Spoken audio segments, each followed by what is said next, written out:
How much do you trust GPS Rescue? Enough to turn your radio off? Take your goggles off? What about let it land on its own? You can see here, radio is full shutdown, but I trust that my quad's gonna come back and land somewhat close to my takeoff location. Let's see if it does.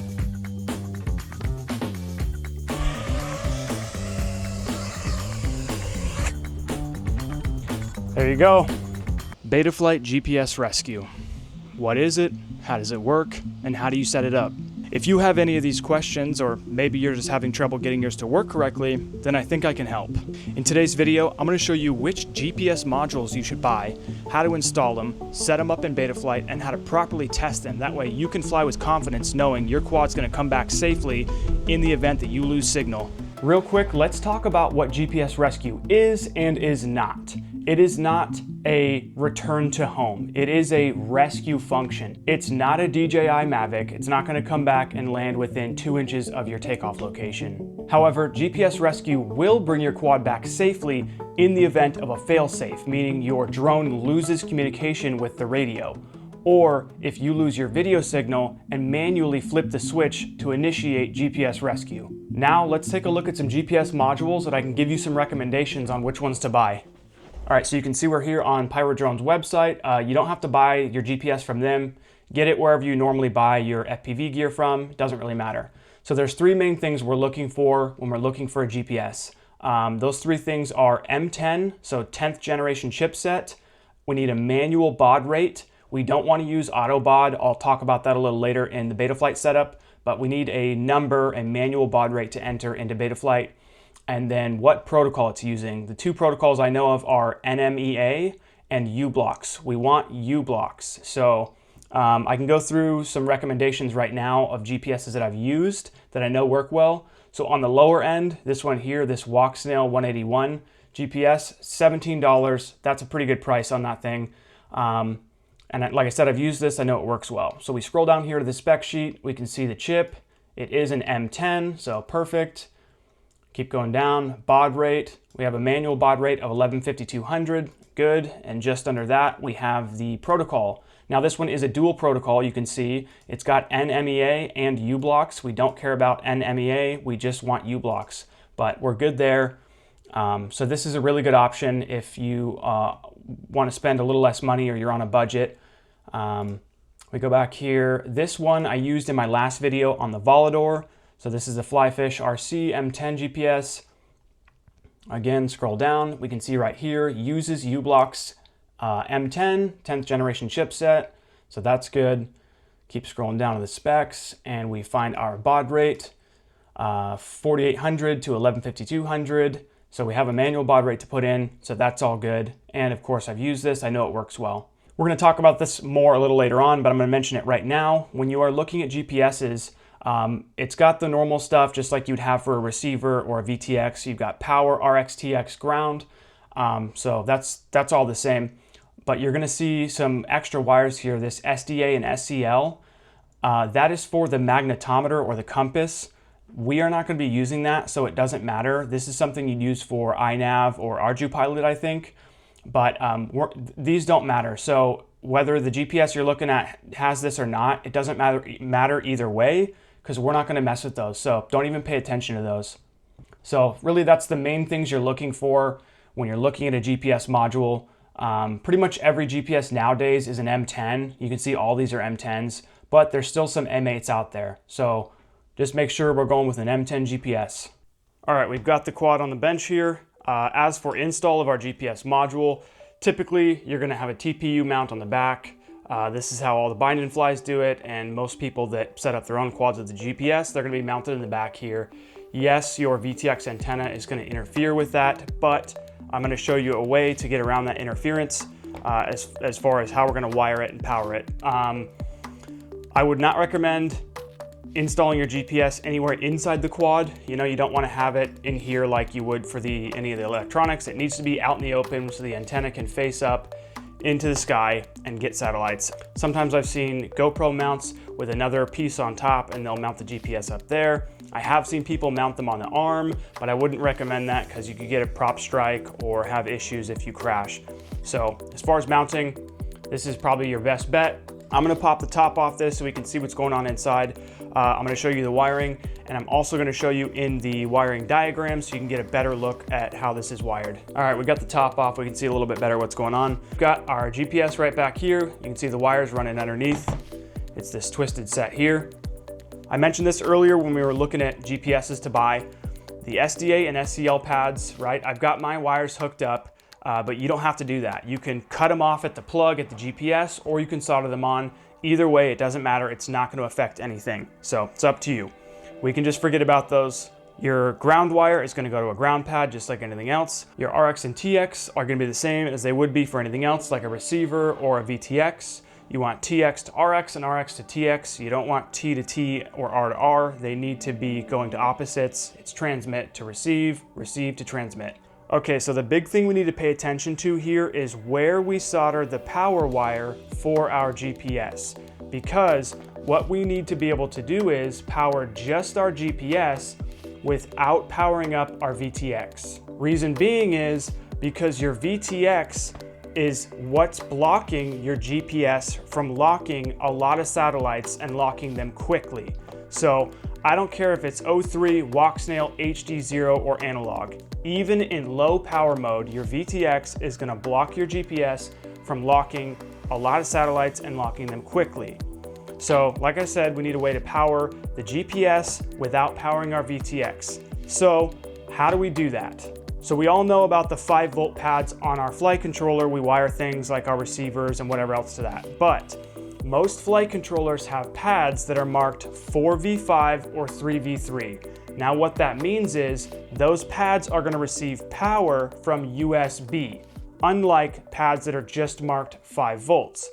So anything marked 4v5 or 3v3 will receive 5 volts from USB. So like when you plug in the computer into Betaflight, you plug in here, those pads are going to get 5 volts. So we can see here, this is my receiver. It is wired to a 4v5 pad right there. If we plug into the computer,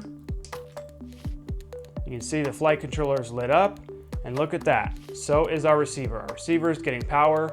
Same thing with our GPS. Our GPS is also wired to a 4v5 pad in the back here.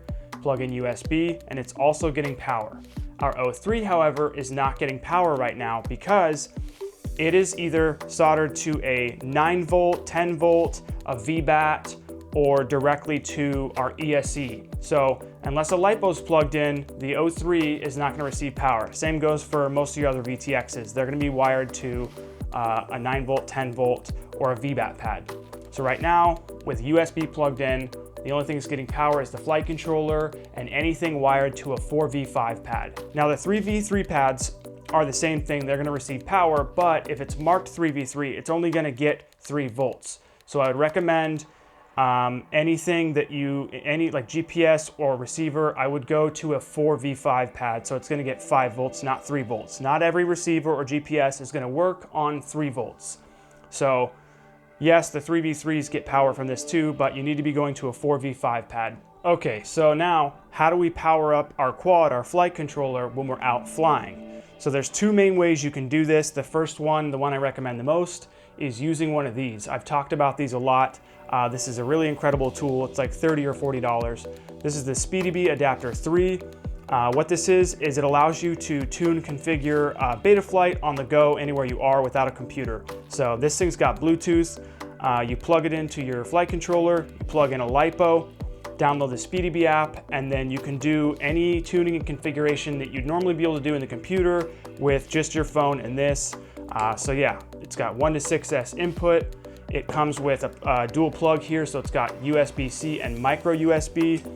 So you can also charge your cell phone with it, and it also will tell you your LiPo cell voltage. So take this, plug your LiPo in, plug that in, there we go. We've got lights, things are powered up, GPS is powered up, and of course, like I said, O3, your VTX is not powered up. So now you do this, you let this sit for about a minute, and you will have 10, 15, 20 satellites locked, guaranteed. And then when you're done letting this sit for a minute, you can just unplug this and then plug in your flight pack, your LiPo, and all the satellites that your GPS had locked when that was plugged in, it's gonna relock them right away, just like that. So there's no waiting, there's no overheating. You just plug in your pack, you're good to go, you can go fly. If you don't have this, you don't wanna buy one of these, another thing you can use is one of these like cell phone power banks, these little battery packs. You wanna be careful though, because I would not plug in more than 5 volts to the USB here. This is really a 5 volt only, so just pay attention and look at what it says. So this is a 5 volt output. Do not plug more than 5 volts in here. You will probably fry things. But yeah, you just get one of these little power banks, plug that in, and it's gonna give you the same results. It's gonna power up your flight controller and anything powered to a 4v5 pad. So that's 2 ways you can do that. Now, not every flight controller is going to be marked out specifically with a 4v5 or a 3v3 pad. So on this quad over here, I recently finished this one. This has a GEP-RC all-in-one board inside, and all the pads on there are just marked 5 volts. There's no 4v5 or 3v3. So, and this one I put a GPS on. So you'll see this later on in the video. We'll do like an auto landing with this as well. But it does not have pads marked 4v5 or 3v3. So the way you can tell if those are going to get power is, again, you want to power your flight controller in whatever way. You can use your computer or you know, whatever way you're going to power this, but plug it in. You're going to get a multimeter, turn that to DC volts. Then you can just take your negative and put that on the negative of your XT60. Take your positive and go around to the different pads, different 5 volt pads, and see if they're receiving power. So like on this one, I know they don't, because they do specifically have the 4v5s. So we're on a 5 volt there. We're only getting 68 millivolts. So that's not even 1 volt. Now we go to one of these 4v5 pads, 4.79 volts. So we're getting 5 volts there through USB. So like I said, if your flight controller does not specifically have them marked, you're gonna need a multimeter. Go to your negative, your XT60, and feel around on your 5 volt pads to see if you are getting 5 volts from USB. Okay, so we got the install portion done. Now let's hop into the computer in Betaflight, and I can show you what settings you need and configuration for your GPS rescue. All right, so you can see we've got Betaflight configurator opened up in the computer here. This section is gonna take a little bit of time, but I will try to get through it as quickly as possible while still explaining things so you can see what's going on. So we're gonna plug our quad in here. All right, you look in the upper left-hand corner of the screen, you can see we are using configurator 10.10.0, and this drone is on firmware version 4.5.0. So the first thing we need to do is, if you're not already up to date on Betaflight firmware version, you need to update to 4.5. So you're gonna go to your firmware flasher over here, you know, auto detect your board, Betaflight 4.5, full chip erase. The GPS is going to be in the options here by default, so you can add and take away whatever you need to, but make sure GPS is in the options. Then you're going to hit load for firmware and flash firmware to your flight controller. So we need to be up to date on Betaflight 4.5. The reason being is they've made significant changes and improvements to GPS Rescue on 4.5, and some of the options are going to either be missing or different when you're looking at your screen versus the settings I'm going to show you if we have mismatched firmware. So we need to be on 4.5. All right, so now that your firmware is up to date, Betaflight 4.5, first thing we're going to do is go to our ports tab. Now we need to know which UART you soldered your GPS to. So in my case, we used UART 6. So we're going to see UART 6 here. We're going to scroll over to the sensor input, and you can see disabled ESC or GPS, select GPS. And now this is where we want to input our baud number, our baud rate. So remember earlier when we were looking at GPSs and I told you you need a number to put in the baud rate, a manual baud rate number. We don't want to use auto baud. It's just not going to work well. You're going to have issues. So whatever your manual baud rate is, put that in here, 96, 5760, 1152, whatever it is. Put that baud rate number in there. Then you're going to make sure you hit save and reboot. And then you're going to go back to that tab and you're going to make sure that it saved that. Sometimes if things aren't correct, Betaflight doesn't like it, it'll just wipe the whole thing. So always go back to your tab after you save and reboot and make sure that it accepted that. So we can see here GPS baud rate 115200. So we're good there. All All right, next thing, we're going to come one tab down to the configuration tab. Come down here to the other features, and you're going to see GPS should be here. So you're going to make sure this is selected on, turn GPS on, and again, after you make your change, save and reboot, and then you come back to this configuration tab and make sure that it is selected on, and it did save that. Okay, so next we're going to scoot all the way down to our GPS tab. You should have this tab here. Like I said, if you flash things correctly, none of these things should be missing. If you did the flash wrong, you're not going to have the GPS tab here. So again, earlier when we were talking about which GPSs to buy, we wanted one that had the protocol U-blocks. So you can see up here, we've got NMEA and U-blocks. We want to select U-blocks. Down here, auto config, turn that on, that's fine.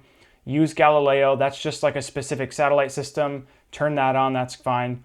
The set home point once, what this means is once you plug your quad in, the first time you arm it, that's going to be your home point no matter what. So even if you fly away somewhere else, land and disarm for whatever reason, your home point is still going to be the original spot you armed the quad. So I have this on, that way it always comes back to your original location. So turn that on. Ground assistance type, you can just do auto detect, that's fine, not an issue there. Okay, so if everything is set up correctly and you set up your GPS, wired it to a 4v5 and it's getting power, after a little bit, sometimes with brand new GPSs it takes a while, but you should start seeing all this over here. You're getting all these satellites, some say unused, searching, locked, fully locked, whatever, but you should start seeing satellites pop up, and then over here you can see I've got 16, 15 satellites. You can see these numbers moving around, and then it shows your location on a map, almost like Google Maps. And then in the upper right corner, you'll see GPS is enabled. It's yellow, it's working. All right, so now we're gonna move over to the modes tab. This is where we're gonna set up our switches. At this part, you're gonna need your radio connected to your drone, which you would know if you've ever set up your switches before in Betaflight. So if you've got your receiver wired to a 4v5 pad, again, you should be receiving power from USB. If you're using Express LRS, the receiver goes into Wi-Fi mode after 60 seconds. So you're going to need to unplug your quad, plug it back in, turn your radio on so that it can connect within that 60 seconds because you need your radio connected. Easy way to make sure it's connected is we go here to the receiver tab and you can see your channels moving, right? So go back here to the modes tab. So you can see the modes I've got set up here, obviously an arm switch. Angle switch is not 100% needed. Like it'll work, GPS Rescue of course will work without angle mode, but if you don't have angle mode set up, I highly recommend doing it. This is the way I'm showing you to do it. It'll save your butt in a lot of situations. So I'll explain a little later, but angle mode is almost going to be like a pre-GPS Rescue. When you go to stage 1 failsafe, it's going to save your butt. So we do need an angle mode set up. And then one of the ways we're going to test GPS Rescue, other than using GPS Rescue on a switch, is failsafe on a switch. So we're going to need to set up failsafe as well. So you can unclick hide unused mode. Okay, so setting up your switch, like I said, so if you didn't have failsafe on a switch, you would hit add range and it's going to go to auto. Whatever switch on your radio you want to use, click that. You can see the little yellow tab moving, right? So whatever position you want it to be in when that is on, and you're going to hit save. So you can see right now it's active, unclick it, it goes back down to 1,000, now it's off. As far as the failsafe on a switch, later on you can take this off. It's not something you'd normally fly with. This is really only used for testing GPS Rescue. That's the only purpose for this. So you can remove this later and replace it with something else if you need to. Also, you do want to make sure there's nothing else on this channel, right? Sometimes you might have angle mode and something else on the same aux channel. When you're using failsafe, make sure that channel only has just failsafe on it, nothing else. All right, now we're going to move over to the failsafe tab. We're getting into the nitty-gritty stuff here. You're going to see up here failsafe switch. So this is only in reference to when you're using failsafe on a switch, which we're going to be using. Over here, you're going to see stage 1 channel fallback settings. So with GPS Rescue, you're just flipping that switch, you're skipping stage 1. But if you're flying and you actually lose signal or disconnect from the drone, there is a stage 1 if you want to use it. And again, we're going to use it. I highly recommend using it. So stage 1 is basically a predetermined amount of time that it's going to be waiting to get signal back. So up here we see stage 2. Right here, period of time in stage 1, failsafe after signal loss in seconds. So for 1.2 seconds, that's going to be our stage 1. After those 1.2 seconds, it's going to switch over to GPS Rescue. So this setting here, this period of time in stage 1, this is referring to all this over here. So set this to 1.2 seconds, and then over here, your stage 1 channel fallback settings. Everything on here can stay the way it is, default Betaflight. The two things we're going to change is throttle. You can see over here throttle. We're going to set that to 1700. I'll explain in a minute. And then angle mode, whichever aux channel shows up over here, it shows this is angle. This one, we're going to set it to whatever angle mode's going to be. So in our case, it's 1000. The way to check that is, so aux 2 is angle mode. You're going to go back to your modes tab, and you can see here angle mode, aux 2. So when it's enabled, it's at 1000. 2000 would be disabled. So we want to set that to whatever value is going to make it enabled. So like I said, in our case, it's 1000 would be on. So we go back to the failsafe tab, find aux 2 angle. We're going to set that to 1000. So basically stage 1, when we first disconnect, the drone is going to immediately go into angle mode. And that's why we've set that there. And on top of that, the throttle is going to immediately go to 1700. So that's almost full throttle. The purpose of this is basically for 1.2 seconds, right when we fail safe, the quad's going to go into angle mode and 1700 on the throttle. So it's going to punch up. So if you're upside down or in some weird, orientation, you want the quad to level out and punch up as quick as possible. So that way, if you're flying low to the ground or near trees, you're going to get away from those as quick as possible. So this is what I was talking about when I said it's like a pre-GPS rescue. That's what this is. 1.2 seconds. It's going to go into angle mode immediately. So it's going to flip over if it's inverted, and it's going to start punching out on throttle to get up and away from whatever you're near. After those 1.2 seconds, it's then going to go into GPS rescue mode.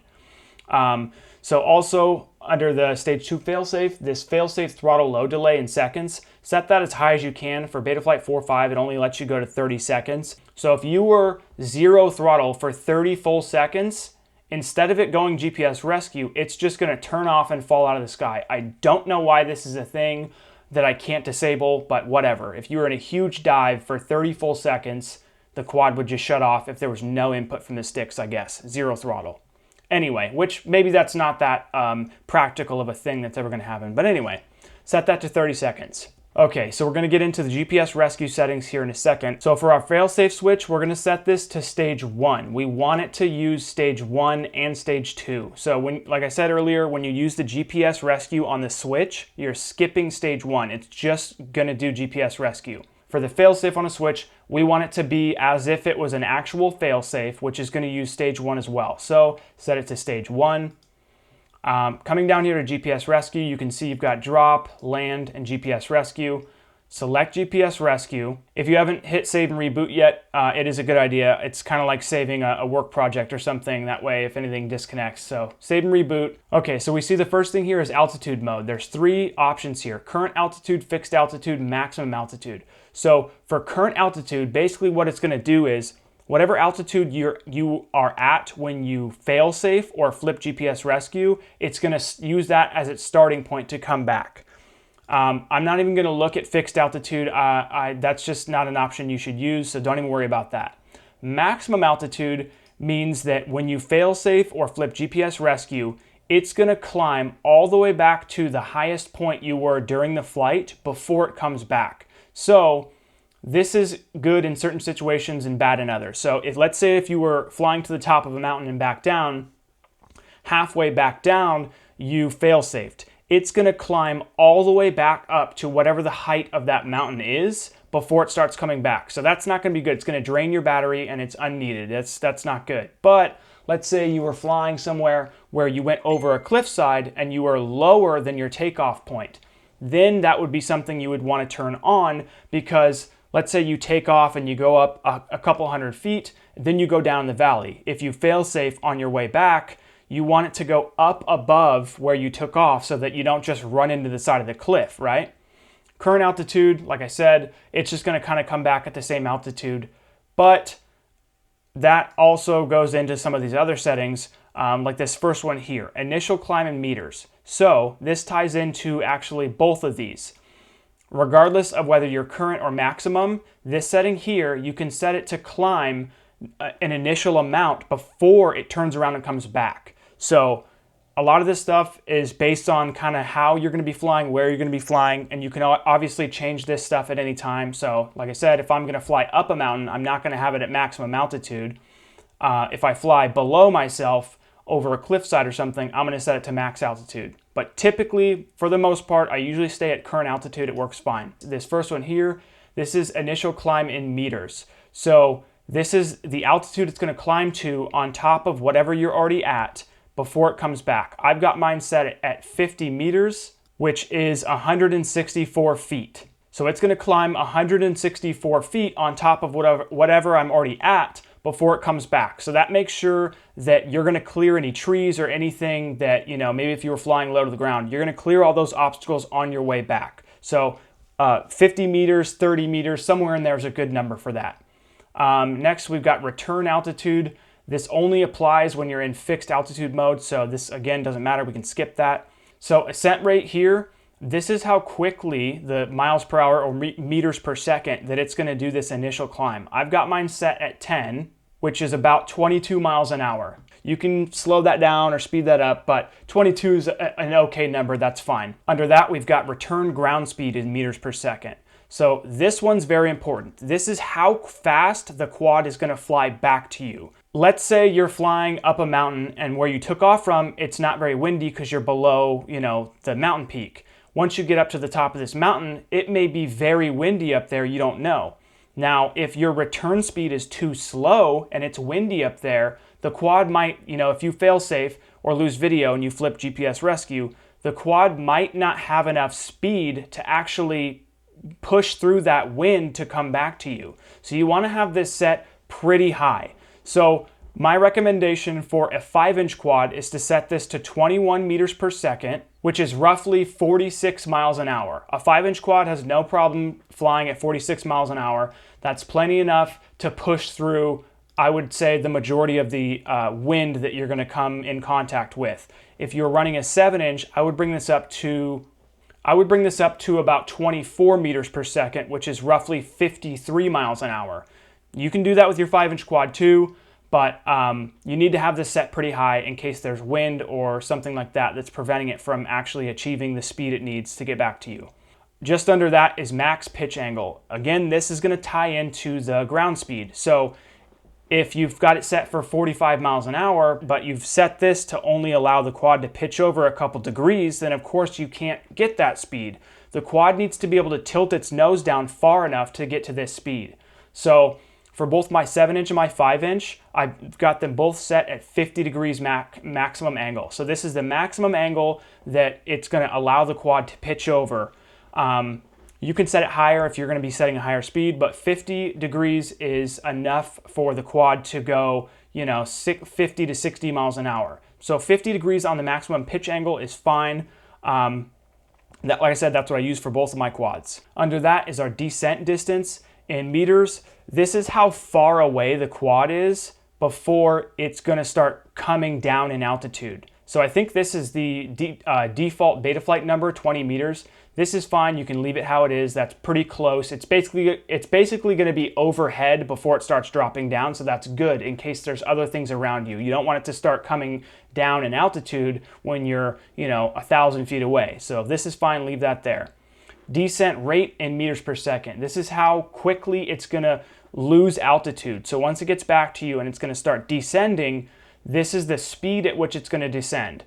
Now, 1.5 is pretty slow, but you don't want it to be too fast in case you're going to let it land on its own. You don't want it to slam into the ground at 20 miles an hour. So 1.5 meters per second is about 3 miles an hour. That's fine. That's plenty of speed coming down. You don't need a whole lot. Again, like I said, if it's going to land on its own, you don't want it to come try to land. If it's moving 20 miles an hour, it's going to slam into the ground. So that's fine. I'm not sure if this is Betaflight default or not, but 1.5 is good.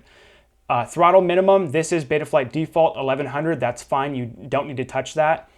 Throttle maximum, I've got mine set at 1700. Again, I'm not sure if that's Betaflight default or not. 1700 is fine. That's almost full throttle.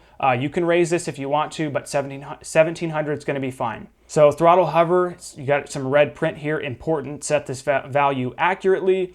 So what this is you're telling Betaflight how much throttle is hover for your quad. So every quad has a different weight, right? Depending on batteries and props and what size quad it is. They're all going to hover at a different value. The 1275 number here is Betaflight default. This honestly is going to be fine for pretty much any quad, 5-inch, 7-inch, whatever. I've used the default for all my quads. Later on in the video and in the intro when you saw the landing, they're all set at 1275. It says it's very important, and it is, but it's also kind of not. If you want this to be accurate, just take your quad outside, put it in angle mode, raise the throttle till you are at a good hover, and then look at your radio to see where what the number on the throttle channel is. Then plug it into Betaflight, bring your throttle back up to the same number on your radio, look at your channel and what number it's at, and then put that in here if you really want to. But honestly, you can just leave this at 1275 and it will work out fine. Minimum distance to home in meters. This is referring to the minimum distance away you need to be before you can initiate GPS rescue. So this is kind of a nothing setting. It doesn't really matter. 15 meters is fine. That's Betaflight default. You're going to be testing it further than 15 meters, so don't worry about that. Minimum satellites. This number you can change to whatever you want. My recommendation, what I've been using forever, is 6 satellites minimum. So 6 satellites to me is enough to use GPS rescue fairly accurately. It'll be okay. The quad will come back, right? The more satellites you have, the more accurate. But for me, at least 6 satellites, I'm okay with that. Now, under that is allow arming without fix. What this means is, if this is selected on, like it is now for me, this means you can arm your quad and fly it without this minimum number of satellites here. So let's say if I was at 4 or 5 satellites, I can still arm my quad and fly it. If you have this off, the quad will not arm unless you have at least whatever number of satellites you've put in here. So in my case, 6. The reason I have this selected on is if I'm going to go to a park or somewhere where I'm not going to fly far, or I don't need GPS rescue, I don't want it to hold me back. I still want to be able to just plug the quad in and fly if I want to. You're not always going to need GPS rescue. Like I said, if you go to a park or something, I don't care about GPS rescue. I want to be able to just plug in and fly. So that's why I have this on. So you can turn the quad on, you can arm it, doesn't matter about satellites. Under that is sanity checks. You're going to want to set this to fail-safe only. What this means is it's only going to run through the sanity checks if you actually lose connection with the drone or use a fail-safe switch. So when you're using GPS rescue on a switch, it's not going to do the sanity checks. I don't know what those checks are, but there's just certain things requirements that need to be there for it to work. But when you're using just GPS rescue, then it's not going to go through those. When you actually fail-safe, it's going to go through the sanity checks. But leave this on fail-safe only. That's Betaflight default. So that's fine the way it is. Again, make sure you save and reboot all of this. You don't want to lose all this stuff.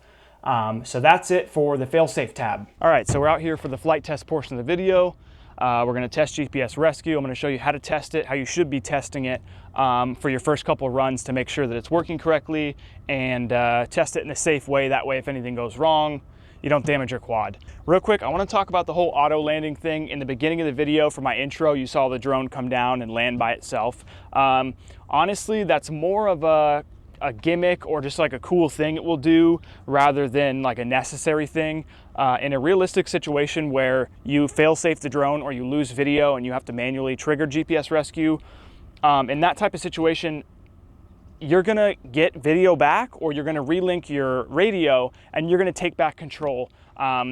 You know, if you're a mile out and you're trying to fly and you fail-safe, once you relink, I mean, you're not gonna let the drone come all the way back. You're gonna take back control and continue flying or fly back yourself. It is useful in some situations, you know, maybe your goggles die or your radio dies or something happens where you're not able to take back control, then the auto landing thing is cool, but it's not necessary. In most situations, you're gonna fail safe for a couple seconds, a minute, whatever. You're gonna get your relink back, you're gonna take back control. Same thing with video. You might lose video and then hit GPS rescue. It's gonna start to come back, you'll get video back, take back control. So the auto landing thing's not necessary, but it is a cool thing to have. and something that, you know, you should see what the quad will do. See if it will land on its own. It is a nice thing to have. So there's three main ways we're gonna test GPS Rescue. So we set this up in Betaflight earlier. We've got GPS Rescue on a switch, obviously. We've got failsafe on a switch. Now that's like, I think that's like a simulated failsafe. I don't know if it's really the same as a real failsafe. And then lastly, you can do a radio shutdown. Now, some people may disagree with me on this, but in my opinion, shutting the radio down is the most realistic way to test your GPS Rescue in a fail-safe situation. So that is an actual disconnect from your radio and the drone. You can see how it reacts, what it's gonna do. Like I said, some people may disagree with me. That's how I feel about that. You don't have to do the radio shutdown, but those are three ways you can test your GPS Rescue on your quad. So yeah, we're gonna do all three of those. We're gonna start with GPS Rescue on a switch, right? That would be like if you lost video and you needed to flip your GPS Rescue. Then we'll do failsafe on a switch. We'll see how that does. And then we'll do the radio shutdown. Now in all three of these, what we're gonna wanna do is once the quad kind of gets back close to us, kind of overhead, we're gonna turn that off and then take back control. We're not gonna do the auto landing right now. I would leave that to the end. You know, you can let it auto land if you really want to, but it is a good idea to make sure and test that you do get your relink back, right? So GPS on the switch, failsafe, and then the radio shutdown especially. You know, you shut your radio off and you're 500 feet away. Once it starts to initiate and start to come back, turn your radio back on, make sure you get that relink. Real quick though, I'm gonna plug this in. We're gonna let this get satellites. If you do it this way, you plug your drone in like this and power just the flight controller, you will get 10, 15, 20 satellites within like a minute of it being plugged in.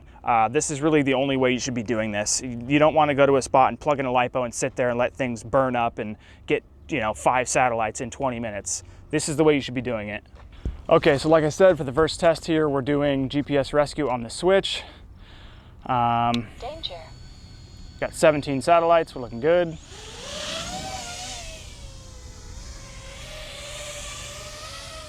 So we're gonna head out here a ways.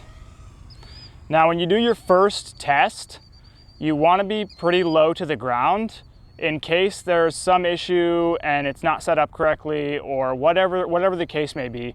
You wanna be close to the ground, that way if it decides to just turn off and fall, that you don't fall from 300 feet in the air.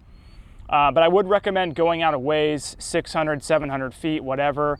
That way you can see kind of how it reacts when it's on its way back. So we're gonna hit GPS Rescue. GPS. You can see it goes into rescue mode. It punches up a ways, just like we've set it up to do. So it clears any thing that would be in front of it. You can see it's making its way back to me. We're at about 45 miles an hour, just like we set it to. At this point, cut the switch off. You're now back in control. You can see it goes back into air mode. So we can do that again. We can fly out a little ways here. And GPS, you can see it comes up. So yeah, this is really how it should look.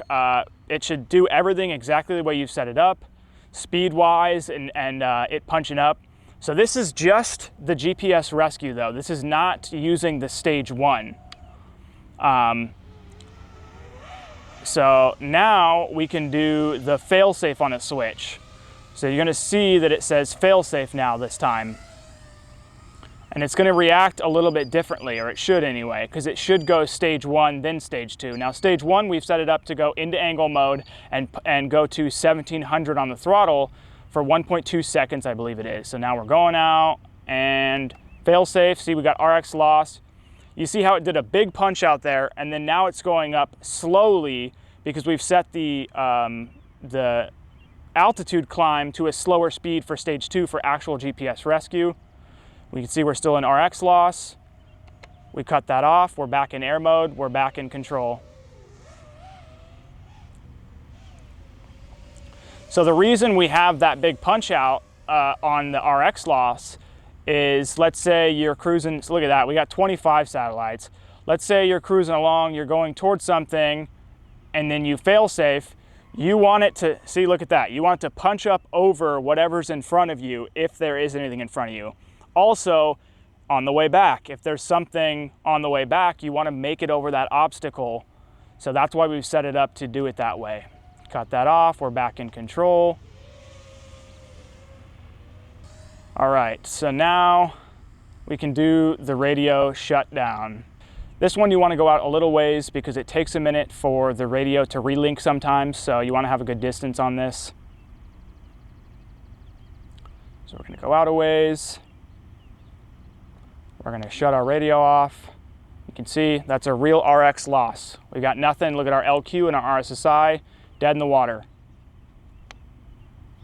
We're going to turn our radio back on, and we're going to see those numbers come back, and we'll have control again. So this is a real, oh, there they are.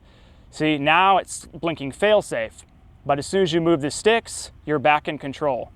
So you saw in the upper corner there that our numbers went away, our LQ and RSSI, right? They dropped out. And then when we got relink, it was saying fail-safe instead of RX loss because it's in fail-safe. It has RX connection again, but it's still in fail-safe until you move the sticks. So that's what that looks like. Again, radio shutdown, RX loss because it has no longer, it doesn't have communication with the drone anymore. Radio's disconnected, right? We kick it back on. We're gonna get our LQ and RSSI back. There it is, it's back on. Now we're in fail-safe. We move the sticks, back in control. So there, that is all 3 different methods of testing your GPS rescue.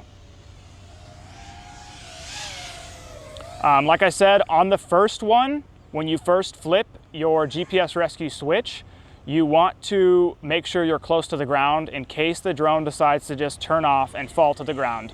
Sometimes that happens if it's not configured correctly or you missed a step or something. So on that first one, just make sure you're real low to the ground. Look at that, we got 27 satellites. Like I said, this is really the only way you should be using a GPS quad, whether it's a bind and fly that came with it or one you set up yourself. You need to be powering that GPS on its own without the VTX before you take off, and you'll never have any issues.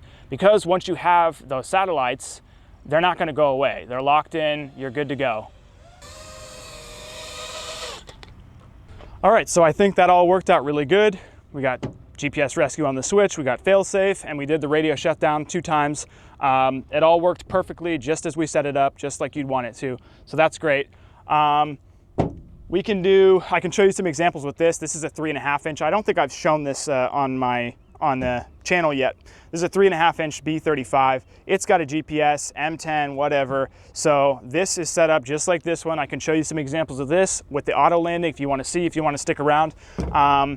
Also, we can have a bit of fun with this because this is something I've wondered for myself. I've not tested this yet, but what happens if you fail safe while you're inverted? Is it gonna plummet to the ground, or is it gonna correct itself? So actually, I'm very curious. I think what we're gonna do now is I'm gonna send this out. I'm gonna get a new battery. I'm gonna send this out. I'm gonna cut the radio off with myself inverted. We're gonna see what happens. And then I'll also, I could show you an example of this 35 with the GPS rescue. We'll let it auto land, and I can show you how that does. All right, we're gonna test the inverted fail-safe here. I literally have not done this before, so you can laugh and make fun of me in the comments if it doesn't work very well. It should though, in theory, right? You should, this should work out where any position you're in, anytime you're flying, if you fail safe, that it will save you, unless you're like under a bridge or something where it's gonna try to punch up into a bridge. But like I said, I've not done this before, so we're gonna learn together. We're gonna see what happens here. Look at that, guys, 24 satellites, 23. This is the way to go. Let's make sure we're recording so you guys can see what happens.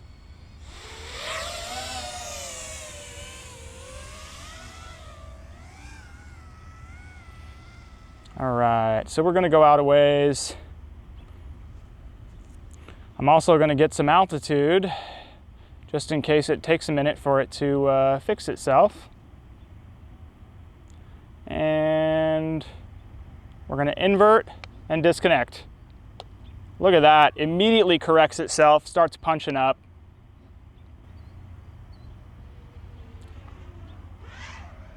Let's try that again a little lower.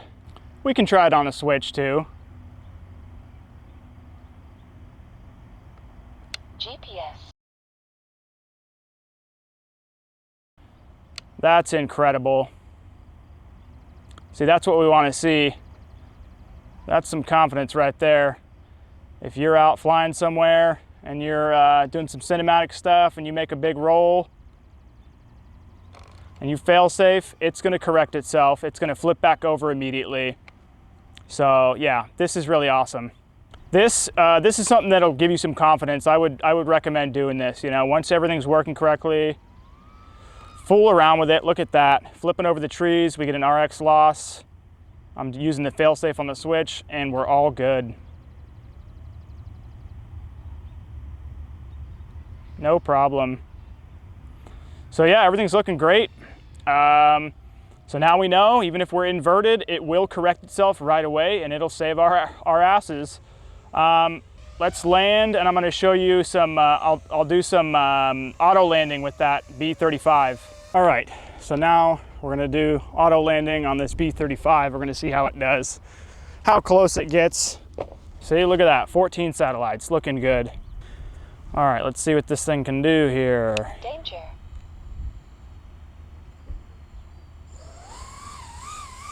Well, it seems like it's still flying correctly. That's good.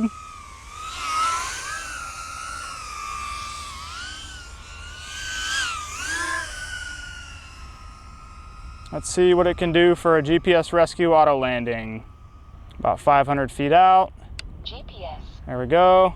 She's punching up. On its way back. So this will work really with any quad. You can see there my speed. We'll see how well it comes down though.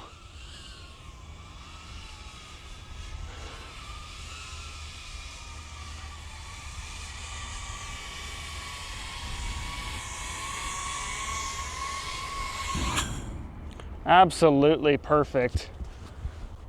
I think that shows up on camera. That's less than 5 feet from our takeoff. That's like I don't know, maybe 3-4 feet.